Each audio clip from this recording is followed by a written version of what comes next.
Mortimer, Episode 8. Thank you for tuning into Mortimer, a book written by M.W. Cedars and narrated by Michael Drew. The theme music was written and performed by Danny Torgerson. Mortimer is an entire novel that you may decide to read in print or digital form. Yet each episode of this audio podcast is broken up into a serial of sorts for your enjoyment. We hope you enjoy this duty-free audio presentation of Mortimer.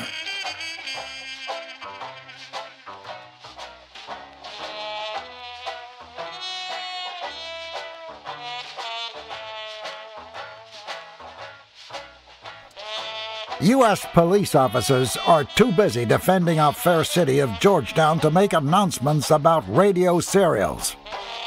Oh, wait. This microphone is on. Well, there you go. Good enough.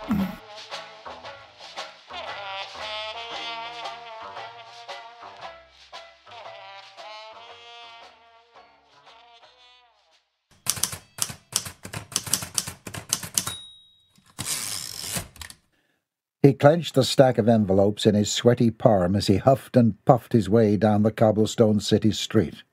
A trickle of sweat dripped down from his scalp all the way to his buttocks, his heart galloping with anticipation. Bowler tucked low, he took a turn off the road and padded across the grass toward the grove of trees, avoiding the front gate where guards stood in cobalt-blue regalia. The sun sparkled golden in the crystal blue sky.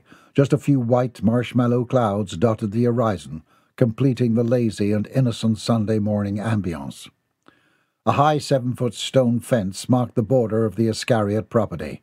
Rumour had it that Mr. Ascariot had shipped each stone to Georgetown from the coast of Bermuda, dragged them across town up to the hill, and used them to build the wall to decorate the over-indulgent Ascariot domicile.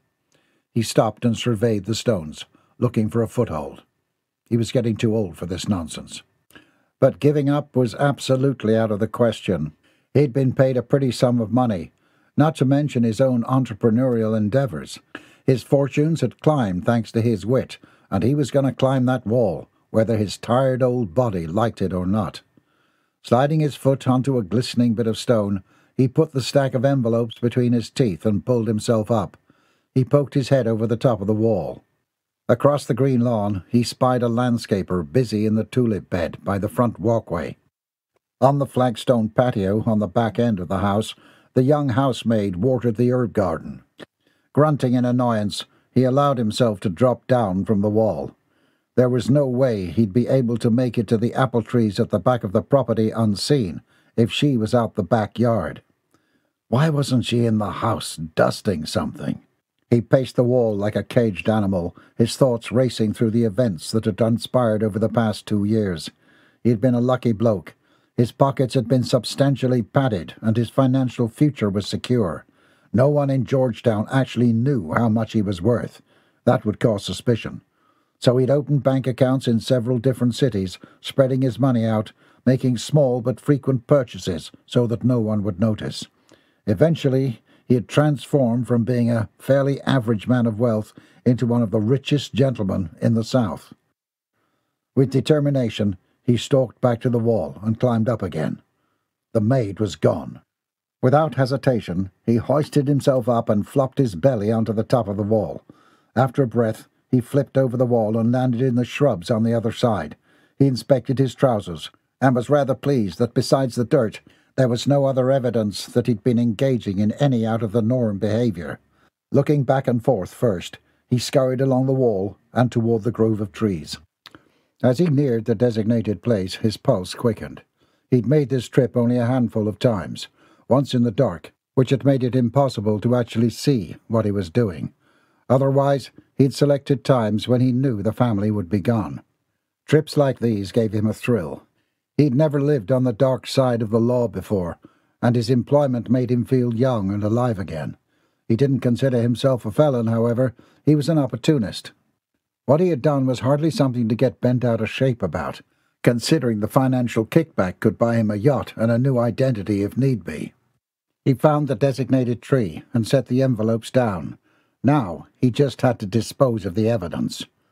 Pushing aside the carefully positioned layer of bush, he dug into the fresh dirt. Mortimer dragged his flabby tongue across the piece of paper to ensure a perfect crease before placing it securely into the envelope. He had been locked away in his quarters after an unsavoury thread of events from the day had left his mind, body and soul beaten, bruised and abused. With derision, he placed the letter into his jacket pocket and turned away from his desk. His hope was that the fanatical fascism that had resulted in his incarceration would be quite effectively detonated as a result of his inarguable rebuttal. The Boat Bottle Fan Club would undoubtedly respond with unassailable umbrage, most assuredly launching swift and mighty justice against the judicial system of Georgetown. It was at that moment that the bell downstairs resounded throughout the mansion. Mortimer had been staring thoughtfully at the wall, captivated by his perspicacious musings, and now, after being quite rudely interrupted, he snapped to attention. Without hesitation, he lumbered toward the massive windows on the opposite end of the room, careful to step around the mounds of treasure that covered the wooden floors of his study. He launched his frame like a beached whale over his four-poster bed, and once he had righted himself again, he swiftly pulled the glass panes open and peered down. He had selected his room for this particular purpose. Not only was it conveniently positioned above the front door, allowing him the perfect vantage for spying on intruders to his otherwise peaceful sanctuary, but its location at the forefront of the mansion guaranteed him positional leverage in forcing unwanted guests into states of capitulation. Neville opened the door to the house below. "Miss Longhorn, how do you do?" "Oh, hello, Neville.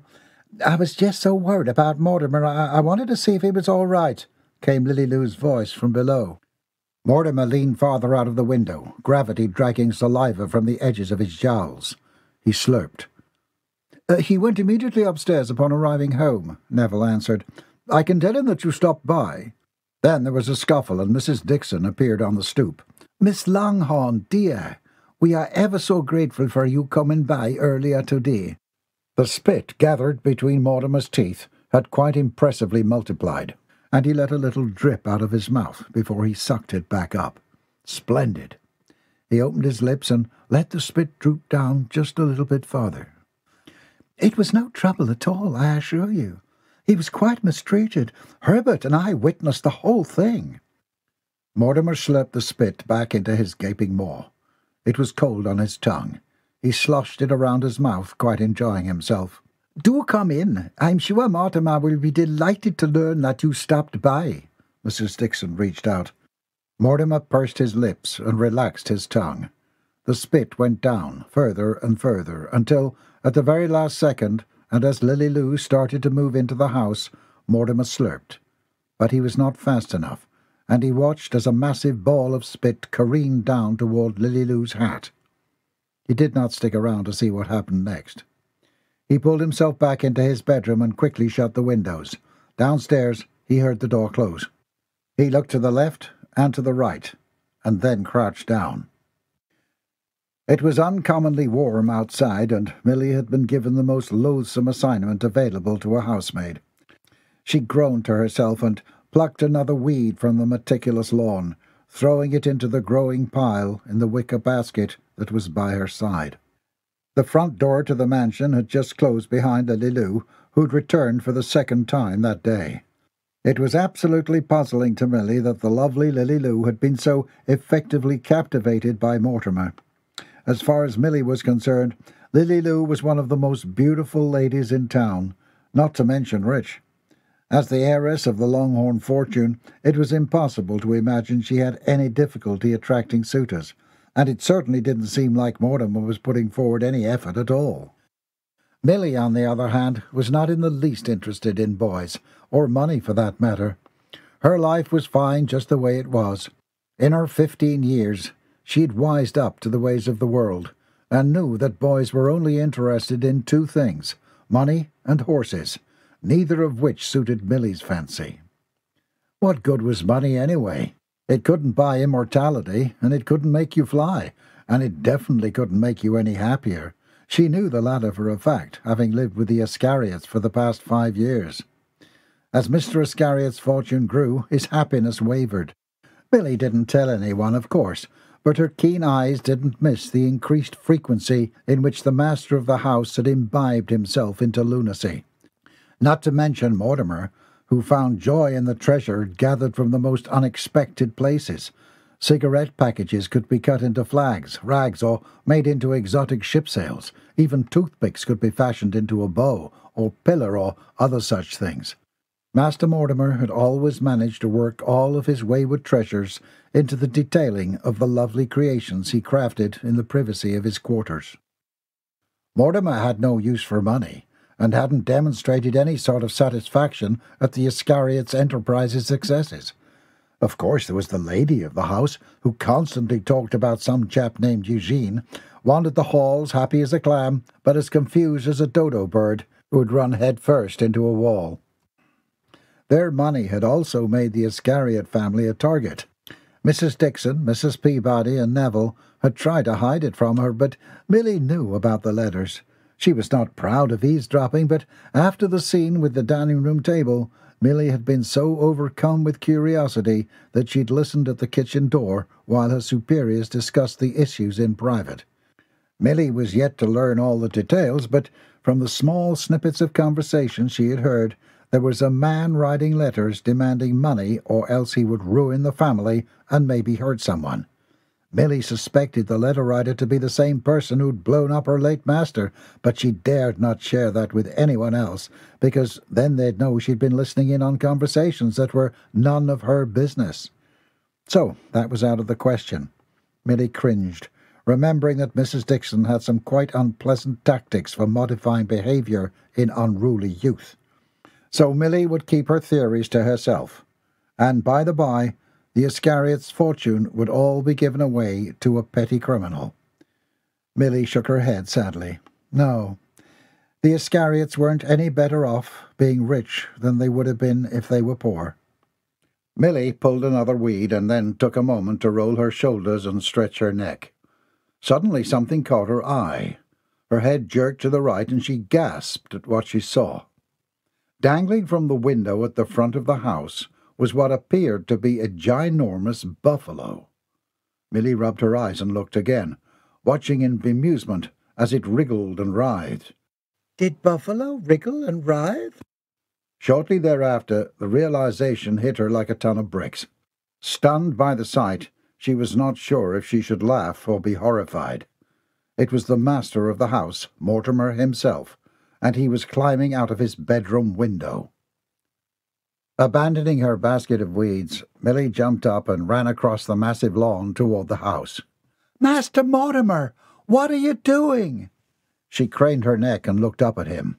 He was climbing down what appeared to be a makeshift ladder. It was crafted out of fabric that was tied into knots, its length extending from the second-story window all the way to the ground. "Great juniper berries!" Mortimer nearly lost his tenuous grasp on the fabric. "I'm being assaulted!" "No, Mortimer, it's just me, Milly." Mortimer peered down at her as the rope swayed back and forth, his moustache angled downward in an expression of skepticism. "If you would be so kind—" "Forgive me, sir, but if you're trying to escape, you might want to lower your voice." "Ridiculous!" Mortimer cried, but a bit more softly this time. Milly took a step back from where Mortimer swung. There was much she would do for the family, almost anything really, but being crushed to death by her plummeting squire did not fall into that category. She folded her hands, thrilled at the grand adventure, as the master of the house squirmed like an inchworm down the rope. Everything was going according to plan, but then something truly horrible happened. Mortimer's feet were hooked above the knot, and he was in the process of lowering his hands one by one, so that he was nearly folded in half. His massive derriere was projecting outward precariously, gravity pulling him down at an angle. He groaned, and then, with a violent wiggle, Milly heard the sound of tearing fabric. She looked up, her eyes quickly scanning the rope for tears. Was Mortimer going to fall to his death? The rope, however, in all its dilapidated glory, looked quite intact.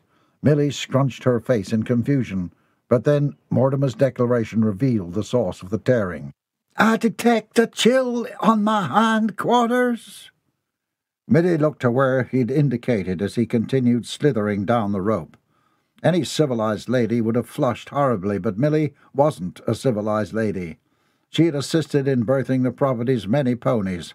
She cleaned toilets, and she assisted in the upkeep of some of the most secret and private tasks of the manor.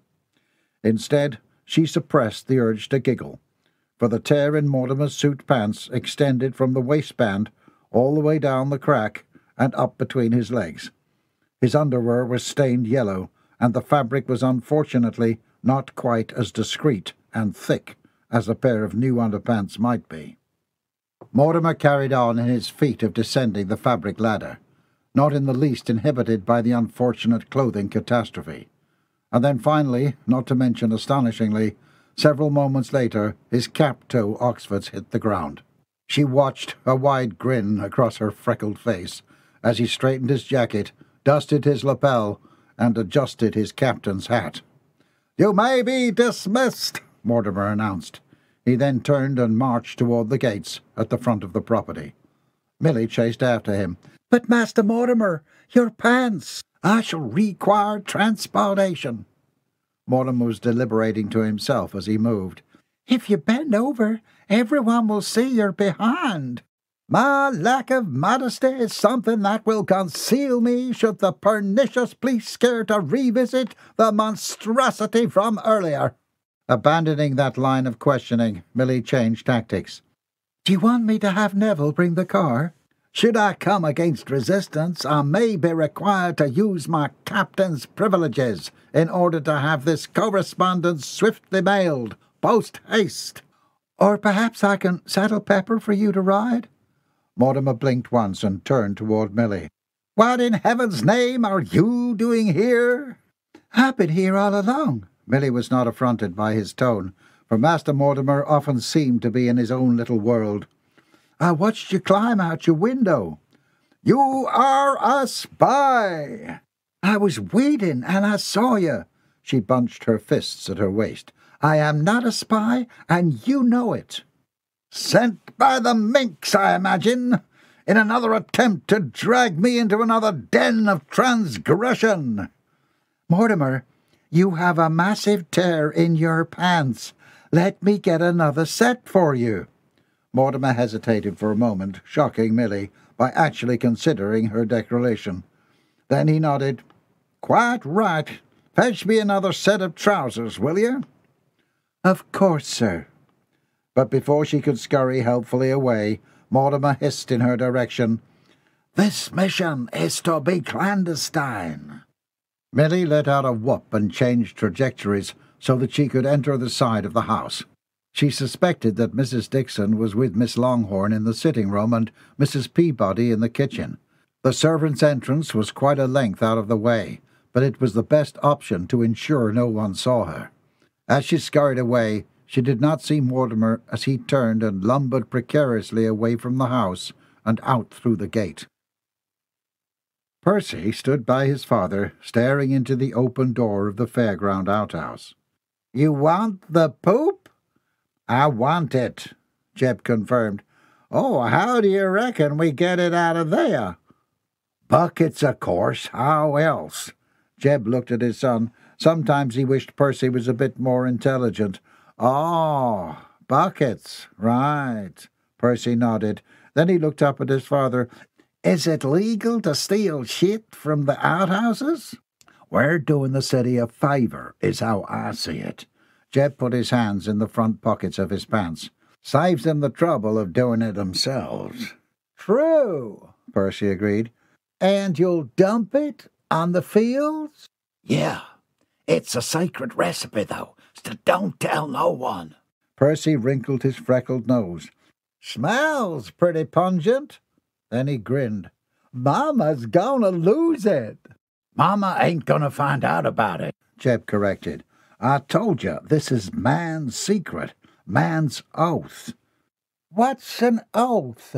"It's some ancient word, means you don't tell someone else's secrets, or suffer penalty of death." "Really? Death?" "Yep, man's oath," Jeb confirmed. "So I don't reckon you want to break that." "No, sir." Jeb inhaled the smell of shit with pleasure. His idea was brilliant. Beyond brilliant, in fact. He just wasn't sure why no one had thought of it before. He was going to corner the market on fertilizer. It was much more natural to use human waste than waste from an animal anyway. How disgusting was that, eating vegetables and smoking tobacco fertilized with cow crap? He nodded with satisfaction. We start tonight. We're filling buckets with poop in the dark. His son did not share his enthusiasm. What if we fall in? Well, I don't know how deep that hole is. If you fall in, you're liable to drown, Jeb said truthfully. So be careful. Percy felt a sick feeling in the pit of his stomach. Anybody else coming to help? Nope. Okay. Jeb put his arm over his son's shoulders. Percy, he said, I'd say we've come across a top-dollar idea. If everything pans out like I figure, we'll be rich men by next season. His pudgy thumb penetrated the air as his other hand vigorously jerked his trousers into their proper position. He wiggled his hindquarters back and forth with effort and snorted in derision. His objective for modesty was turning out to be an impossible feat, but due to his triumphant descent from the window of his mansion quarters, Mortimer's breeches had split quite effectively wide open, and nothing he was doing could rectify the unfortunate situation. Thumb still signaling, he craned his neck back and peeped at the situation behind him. A sense of calm washed over him as he saw that the perspective was not entirely dismal. For between his modest and quite well-articulated person and the world remained a protective layer of linen. Of course, this was nothing compared to his preferred masterly maintained slacks covering his derriere with a fastidiously austere efficiency that Mortimer found to be essential in every person of good integrity and class.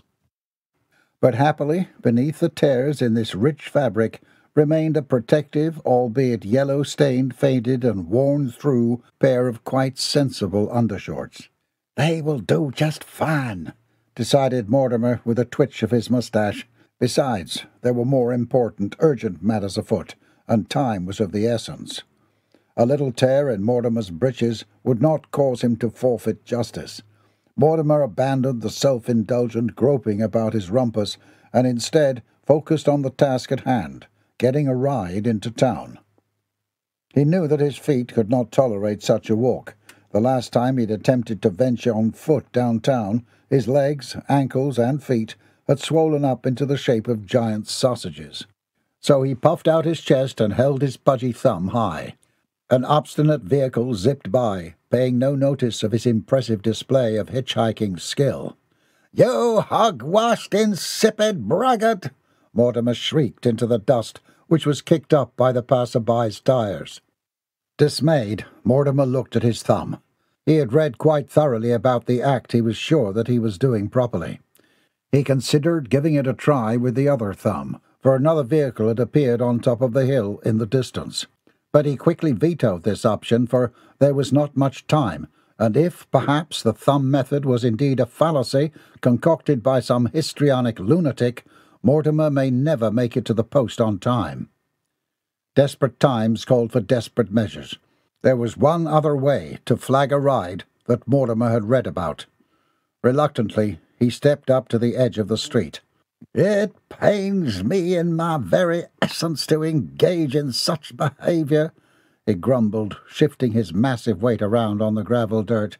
"I surely must see an analyst, for I believe I am entering a stage of psychological regression to even be contemplating what it is I am about to do." The car was coming closer. With all the skill of a rogue hitchhiker, Mortimer pulled up his pant leg and shot out a pale, ashen, massive, hairy leg. He plastered a maniacal smile to his face, causing his black moustache to twist up unnaturally while he waved frantically with his free hand. The car swerved in an attempt to dodge Mortimer's flaccid appendage, and after several overcorrections, it screeched to a halt. "Victory assailed by appealing to the over-centralized churn in society," Mortimer declared. Then his effect shifted quite suddenly and unnaturally as he stuck his pointer finger into the air. "A pox to my success, however, for stooping to such degradingly low levels." "What is a pox?" The woman in the passenger seat looked at her companion in confusion. "Hey, Mort, you in some sort of trouble again?" It was Herbert, Mortimer's official arch-nemesis. "Oh, dear!" The blonde's blue eyes widened in concern. "He looks like he's been assaulted. Dear sir, do you need a ride?" "Assaulted? Baby, he about killed us." "To the post!" Mortimer ignored Herbert's protests and helped himself into the back seat of the car. Herbert shot the blonde a look. "His mansion is just over there. I'm sure he can find his way home." "His mansion?" Herbert winced at the obvious interest. He also did not miss how she now eyed the imbecile in the back seat with curiosity. Herbert made a quick recovery.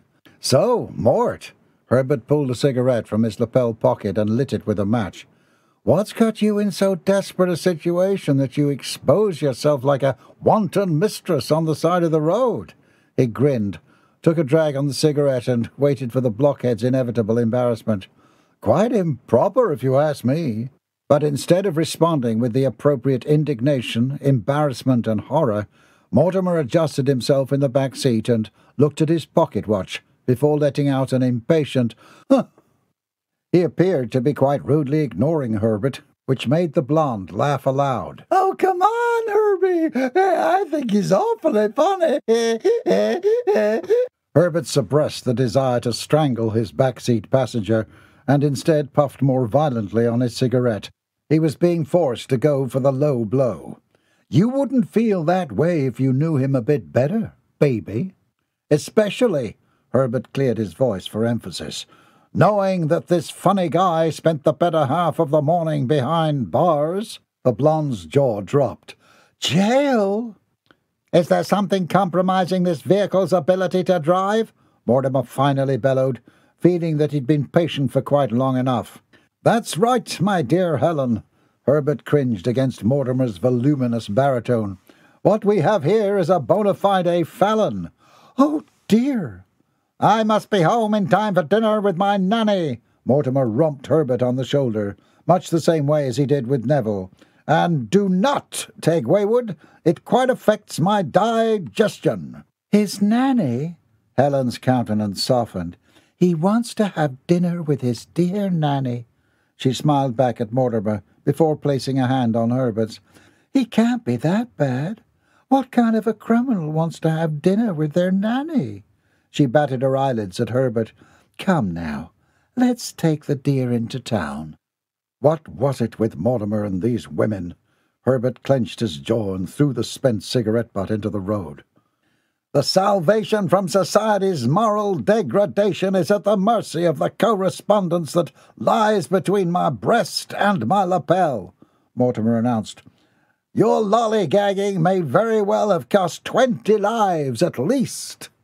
Helen nodded in agreement, though it was unlikely that she had any idea what their passenger was talking about. "Town's where we're headed anyway, darling," she said. "In another 2 minutes I shall be forced to write another letter to the President, informing him of the misfortune that could have been prevented by a moral and upstanding citizen who instead scratched his behind like a yielding marsupial." "Marsupial?" Helen giggled. "Isn't he just a gag?" "Mortimer!" Herbert twisted to glare at the beast in the back seat. "Shut your mouth!" Before Mortimer could go on, Helen interjected. "Now, Herbert, he's had a stressful day. Do drive on." Aghast, Herbert looked from Helen to the interloping halfwit. Mortimer lifted his pocket watch and held it in the air in front of Herbert's face.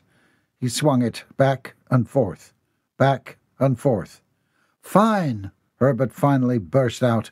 "I'll take you to town, but I don't want to hear another peep from you the whole way there." He shifted the car into drive, and Helen snuggled against him on the car's bench and patted his arm. "That's lovely, darling. Quite kind of you." "Perfect," Herbert groaned. "Just perfect." The tires on the Ford spun, kicking up dust as Herbert punched the accelerator and drove away. Mortimer stood on the side of the road, coughing in a cloud. Downtown Georgetown was quite crowded, and Mortimer cringed at all the unwanted brushes and touches that he acquired as people pushed past him on the small sidewalk. He grimaced and straightened his jacket, making another attempt to conceal the massive rip in his breeches. It was quite a distance from the end of town that he demanded. Herbert, in one of his typical moments of oppressive tyranny, had dumped him on the corner of one of the busiest streets in the city. But there was not time to waste, for the post was due to close within the hour, and so with a sniff Mortimer turned on his heel and headed south.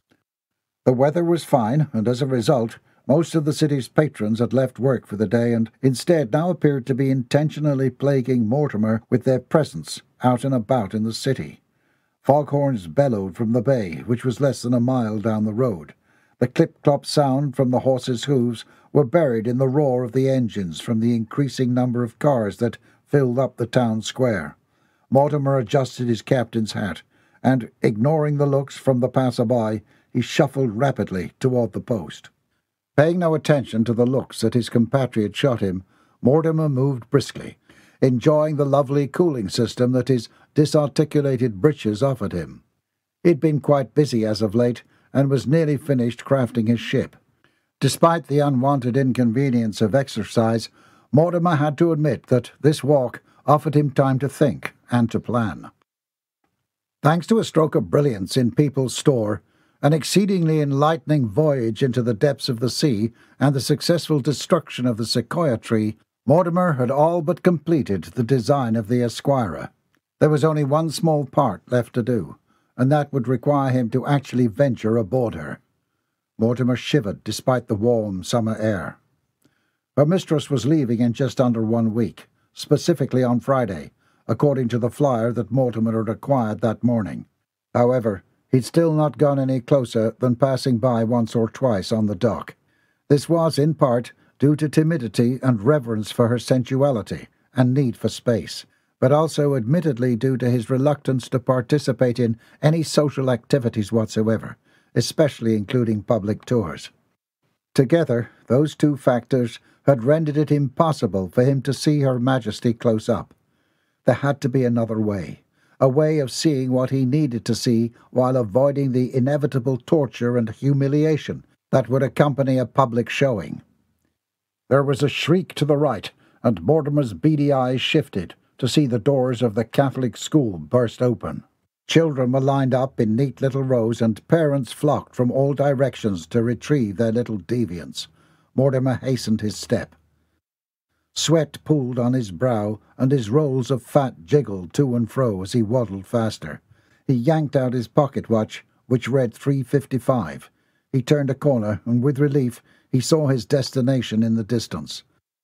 The post was a quaint one-story building crafted out of mahogany bricks. A flag of the United States had been erected in the landscaped boulevard, and a sign hung in the window that read, "Welcome." With a sweaty, greasy hand, Mortimer pushed the door open and was greeted at the sound of bells, which hung from the doorknob. Mortimer stepped inside.